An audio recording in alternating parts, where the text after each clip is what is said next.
بسم اللہ الرحمن الرحیم الحمدللہ والصلاة والسلام علی اشرف الانبیاء والمرسلین والحمدللہ رب العالمین ومن تبعہم باحسان الی یوم الدین۔ محترم برادران اسلام، نماز کی غلطیاں پہلے 3 پارٹ گزر چکے ہیں، اب یہ چوتھا پارٹ ہے نماز کی غلطیوں میں، اور نماز کی غلطیوں میں غلطی نمبر 25 یہ ہے کہ بیماری کی حالت کے اندر غلطیاں۔ کھڑے ہونے کی طاقت نہ ہو تو بیٹھ کر نماز پڑھنا یہ درست ہے، اور ڈاکٹر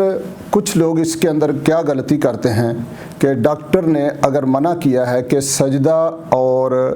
رکوع کرنے سے بیماری بڑھ سکتی ہے تو ڈاکٹر مشورہ دیتے ہیں کہ رکوع اور سجدہ نہ کریں، تو کچھ لوگ قیام بھی نہیں کرتے، وہ کرسی لے لیتے ہیں اور کرسی پر بیٹھ جاتے ہیں۔ جس رکوع الگ رکن ہے، سجدہ الگ رکن ہے اور قیام الگ رکن ہے، اس لیے اگر سجدہ نہیں کر سکتے، رکوع بھی نہیں کر سکتے تو قیام ان سے ساقط نہیں ہوگا، اس لیے وہ کھڑے رہیں، قیام کریں۔ اور اللہ تعالیٰ فرماتا ہے کہ وَقُومُوا لِلَّهِ قَانِتِينَ، اپنے رب کے سامنے باادب کھڑے رہو۔ تو جو اس سجدہ اور رکوع نہیں کر سکتا تو اس کے لیے یہ قیام ساقط نہیں ہوتا، تو وہ قیام وہ ضرور کرے گا۔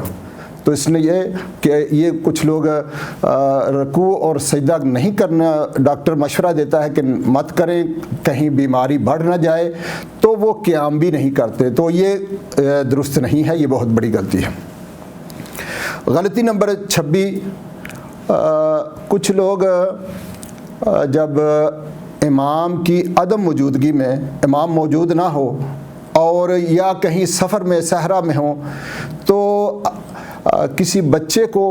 آگے کرنے سے گریز کرتے ہیں اور بڑی عمر والے بندے کو آگے کرتے ہیں، چاہے اس کو سورہ فاتحہ بھی صحیح طریقے سے نہ آتی ہو۔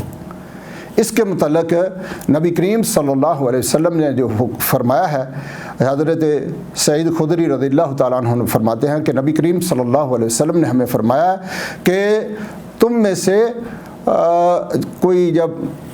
3 ہو تو ان میں سے ایک امام بن جائے، اور امام وہ ہو جو قرآن میں سب سے زیادہ قرآن بہتر اچھا پڑھتا ہو۔ اور اگر قرآن میں برابر ہوں تو پھر اس کے لیے یہ ہے کہ زیادہ جو کتاب و سنت کا، یعنی سنت نبوی صلی اللہ علیہ وسلم کا علم زیادہ جانتا ہوں۔ اگر اس میں بھی برابر ہوں تو پھر جس نے ہجرت پہلے کی ہو، اور اگر اس میں بھی اگر برابر ہوں تو اس کے بعد پھر دیکھیں کہ جو بڑی عمر کا بندہ ہے اس کو امامت کے لیے کھڑا کریں۔ تو اس لیے حضرت عمر بن سلمہ رضی اللہ تعالیٰ عنہ فرماتے ہیں کہ ہمارے والد یہ نے بتایا کہ ہم اللہ کے نبی صلی اللہ علیہ وسلم کے پاس سے رخصت ہوئے، آئے اور نکلنے لگے، تو اللہ کے نبی صلی اللہ علیہ وسلم نے ہمیں یہ فرمایا کہ تم میں سے اگر 3 لوگ ہو جائیں تو ان میں سے ایک وہ امام بنے جو قرآن سب سے بہتر جانتا ہو۔ اگر اس میں برابر ہوں تو پھر سنت جو زیادہ جانتا ہو، پھر اس میں بھی برابر ہوں تو پھر ہجرت جس نے پہلے کی ہو، پھر اس میں بھی برابر ہوں تو پھر عمر میں دیکھا جائے گا۔ یہ عمر والے بڑی عمر کے بندہ وہ چوتھے نمبر پر آیا، تو اس لیے کچھ لوگ یہ حرج سمجھتے ہیں کہ چھوٹی عمر کے بچے امام نہیں بنتے۔ تو یہ حضرت عمران بن سلمہ کہتے ہیں کہ میرے والد فرماتے ہیں کہ جب راستے میں نماز کا وقت ہوا تو لوگ ادھر ادھر دیکھنے لگے، تو میری طرف سب کا دھیان گیا کہ میں سب سے زیادہ قرآن جانتا تھا،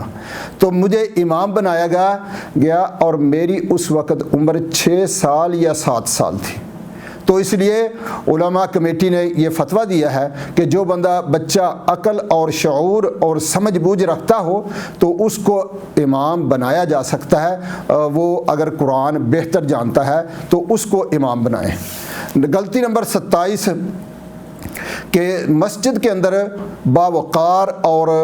اچھے کپڑے پہن کر کے نہ آنا۔ یہ اس میں اکثر لوگ فجر کی نماز میں ایسا لباس پہنے ہوئے دیکھا جاتا ہے کہ جو اس طرح کا بوسیدہ لباس ہوتا ہے، گھٹیا لباس ہوتا ہے کہ وہ لباس اگر کہیں دفتر میں جانا ہو، کہیں شادی میں جانا ہو تو وہ لباس کبھی بھی پسند نہیں کریں گے۔ تو اس لیے اللہ تعالیٰ نے یہ حکم دیا ہے، اللہ تبارک تعالیٰ فرماتا ہے یا بنی آدم خذوا زینتکم عند کل مسجد، یہ سورہ الاعراف آیت نمبر 31 ہے۔ اللہ تعالیٰ فرماتا ہے کہ اے آدم کے بیٹے تم زینت اختیار کرو، یعنی خوبصورتی والے اچھے کپڑے، وہ جب مسجد میں جب بھی تم جاؤ تو اچھا لباس پہن کے جاؤ، زینت اختیار کر کے جاؤ۔ اور اللہ کے نبی صلی اللہ علیہ وسلم نے فرمایا کہ صاف ستھرے اچھے رہنے والے لوگوں کو اللہ تعالیٰ پسند کرتا ہے۔ ان اللہ جمیل یحب الجمال، اللہ کے نبی صلی اللہ علیہ وسلم نے فرمایا کہ اللہ تعالیٰ خوبصورت ہے اور خوبصورتی کو پسند کرتا ہے، اس لیے سب سے زیادہ حقدار اللہ تعالیٰ ہے کہ اللہ تعالیٰ کے سامنے جب ہم جائیں تو زینت اختیار کر کے جائیں، کپڑے لباس اچھا پہن کے جائیں، ٹوپی صاف ستھری پہن کے جائیں۔ کچھ لوگ وہاں پر رکھی ہوتی ہیں گندی ٹوپی، وہ سر پر لیتے ہیں، نہیں، ٹوپی پہن کے جائیں لیکن صاف ستھری ہونی چاہیے، اپنے رب کے سامنے ہم کھڑے ہونے والے ہیں۔ تو یہ لباس صاف ستھرا یا اچھا لباس نماز کے اندر پہن کے نہ جانا یہ بھی بہت بڑی غلطی ہے۔ غلطی نمبر 28، بعض لوگ اقامت کے وقت جب اقامت ہوتی ہے تو اقامت میں الفاظ کہے جاتے ہیں کہ قد قامت الصلاۃ، قد قامت الصلاۃ، اور کچھ لوگ اس کا جواب دیتے ہیں اقامہ اللہ و ادامہ۔ تو یہ الفاظ حدیث سے ثابت نہیں ہے، یہ درست نہیں ہے۔ یہ جو الفاظ مؤذن کہتا ہے وہی الفاظ دہرانے، اور اس کے لیے یہ اقامہ اللہ و ادامہ یہ کہنا جو ہے یہ سنت سے ثابت نہیں ہے، یہ درست نہیں ہے۔ اور ابو امامہ رضی اللہ تعالیٰ عنہ کی روایت ہے، یہ ابو داؤد کے اندر، کہ جب اقامت کہی جاتی تو جب اقامت کے الفاظ اقامہ اللہ و ادامہ کہا جاتا تو اللہ کے نبی صلی اللہ علیہ وسلم قد قامت الصلاۃ، قد قامت الصلاۃ کہا جاتا تو آپ صلی اللہ علیہ وسلم اس کا جواب یہ دیتے کہ اقامہ اللہ و ادامہ۔ تو یہ ضعیف حدیث ہے، درست نہیں ہے، اس پر عمل کرنا درست نہیں ہے۔ اور کچھ لوگ نماز جب اقامت ہوتی ہے تو وہ بیٹھے رہتے ہیں، اور جب جیسے ہی قد قامت الصلاۃ، قد قامت الصلاۃ یہ کہا جاتا ہے تو پھر یک لخت سب جو ہے اٹھ جاتے ہیں، تو پہلے بیٹھے رہتے ہیں۔ تو یہ درست نہیں ہے، یہ سنت سے ثابت نہیں ہے کہ جب اقامت کہی جائے تو سب اپنی استطاعت کے مطابق، فتویٰ کمیٹی کے بارے میں یہ سوال کیا گیا، ان سے فتویٰ کمیٹی سے سوال کیا گیا اس کے بارے میں، تو انہوں نے اسی کا یہی جواب دیا کہ ہر بندہ اپنی طاقت کے حساب سے کھڑا ہو جائے، جیسے ہی اقامت شروع ہوئے تو کھڑا ہو جائے، اور جو کوئی وزنی ہے، موٹا ہے، وہ اپنی طاقت کے حساب سے کھڑا ہو جائے، کوئی پہلے کھڑا ہو جائے کوئی بعد میں۔ تو یہ الفاظ کہتے ہوئے قد قامت الصلاۃ، قد قامت الصلاۃ، اس وقت سب کو اٹھنا یہ سنت سے ثابت نہیں ہے، یہ درست نہیں ہے۔ اور غلطی نمبر 29، اللہ کے نبی صلی اللہ علیہ وسلم نے نماز ہلکی پڑھانے کے لیے فرمایا، اور کچھ لوگ اس نماز ہلکی کو انہوں نے اپنی مرضی سے سمجھ لیا کہ جلدی رکوع کرنا، جلدی سجدہ کرنا، اور اتنی جلدی کہ اطمینان ہی نہ رہے۔ تو اس لیے وہ اس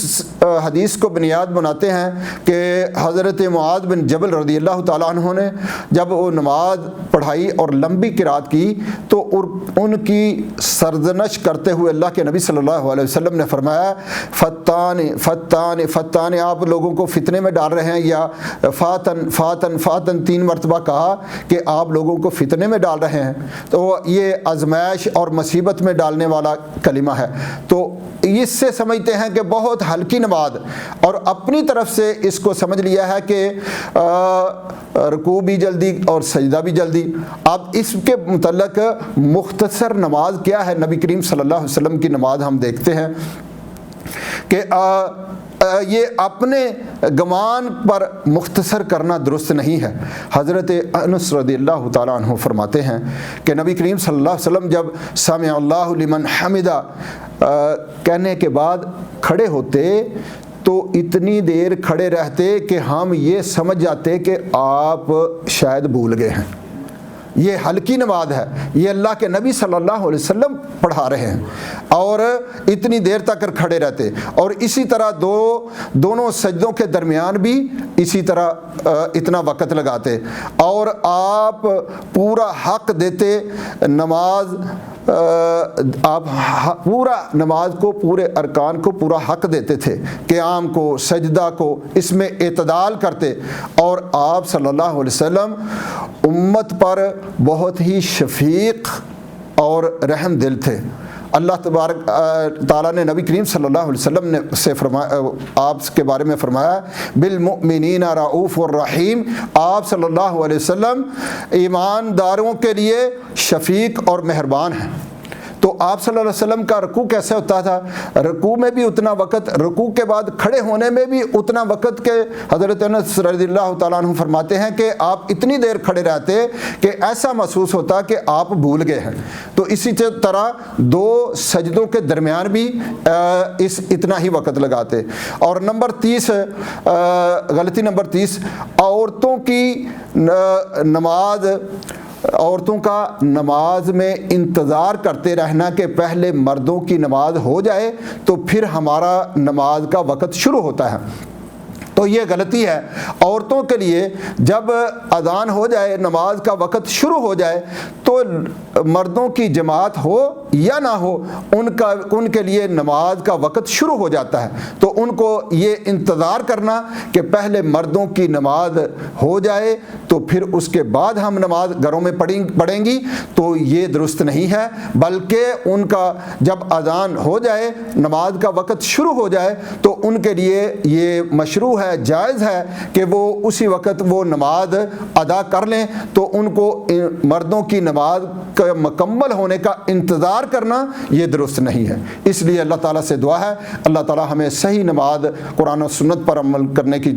توفیق عطا فرمائے، صحیح طریقے سے نماز، جس طرح اللہ کے نبی صلی اللہ علیہ وسلم نے فرمایا صلو کما رأیتمونی اصلی، تم اس طرح نماز پڑھو جس طرح مجھے نماز پڑھتے ہوئے دیکھتے ہو۔ اللہ تعالیٰ سے دعا ہے کہ اللہ تعالیٰ ہماری غلطیوں سستیوں کو معاف فرمائے اور صحیح سنت پر عمل کرنے کی توفیق عطا فرمائے۔ سبحان ربک رب العزت عما یصفون وسلام علی المرسلین والحمد للہ رب العالمین۔